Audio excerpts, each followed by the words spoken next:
I can't imagine my childhood without the company of Christopher Robin, Winnie-the-Pooh, Piglet, and all their friends. The battered copies of the 4 books of stories written by A. A. Milne and illustrated by E. H. Shepard between 1924 and 1928 are still stored carefully away somewhere. So I was a sucker for Simon Curtis's affectionate and revealing film Goodbye, Christopher Robin. Alan Alexander Milne, 1882 to 1956, served in the British Army in World War I and was invalided home after being wounded in the Battle of the Somme.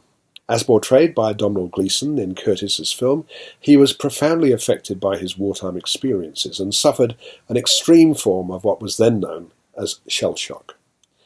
His society wife Daphne, Margot Robbie, seems not to have been overly sympathetic to her husband's deeply troubled state of mind. Their son, Christopher Robin, whom they nicknamed Billy Moon, was born in 1920. Milne worked as a contributor and later assistant editor for the humorous weekly Punch, and also wrote plays and books, including a crime novel, The Red House Mystery, in 1922. It was his decision to leave London and live in the Essex countryside near the village of Hartfield that led to the arrival of Pooh. The creatures in the story are toys. They're toys, but the woods are real, and the size is wrong. The bear should be smaller, size of a little brother. There. Yes. Yes, that's it. Blue, are you writing a book? I thought we were just having fun. We're writing a book and we're having fun. I didn't know you could do both at the same time. You don't usually look like you're having fun while you're writing.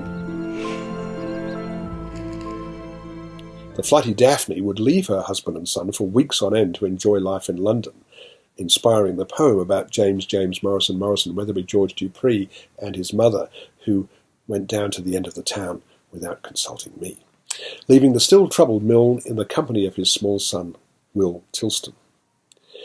Pooh, originally Edward Bear, was Billy Moon's constant companion, but was renamed Winnie after a black bear from Winnipeg, seen in the London Zoo.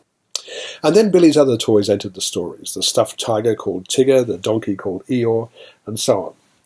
Curtis, who directed another fictionalised film about real-life characters, My Week with Marilyn in 2011, does a workmanlike job with this surefire material, but it's doubtful that anyone unfamiliar with the enduring world Milne created will find much of interest here, despite the enthusiastic presence of the charmingly dimpled Tilston.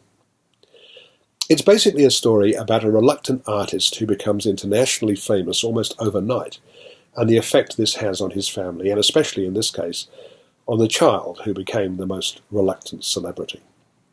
There are wonderful moments here, as Milne and Billy bond together on long walks through the woods near their home, or Shepard, Stephen Campbell Moore, inspired by Billy's toys, creates his timeless drawings of the characters we know so well. Kelly MacDonald, as Billy's much-loved nanny, Noo, is a delight, and Robbie succeeds in being both bitchy and caring, which is no small feat. There are, however, some annoying contrivances in the screenplay by Frank Cottrell Boyce and Simon Vaughan, notably the framing device that takes place in 1941. At its best, this film evokes the wonderful world of the stories and poems. At its worst, it's needlessly manipulative. I'm giving it 3.5 stars.